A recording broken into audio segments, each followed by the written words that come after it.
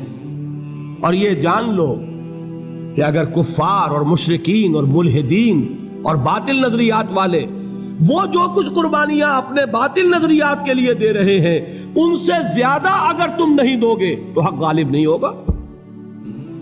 انہوں نے جو صبر کیا ہے اپنے باطل نظریات پر، اگر تم اس سے زیادہ صبر کا ثبوت نہیں دو گے اپنے اس حق پر تو حق غالب نہیں ہوگا۔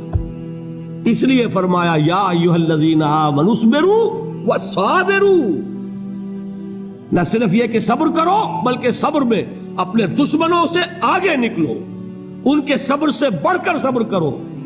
ورابطوا، مرابطہ کہتے ہیں چوکس رہنا، ہوشیار، پہرا دو، ایسا نہ ہو کہ دشمن جو ہے غفلت میں تمہارے اوپر کوئی حملہ جو ہے کر بیٹھے۔ واتقوا اللہ، اور اللہ کا تقوی اختیار کرو، لعلکم تفلحون، تاکہ تم فلاح پاؤ۔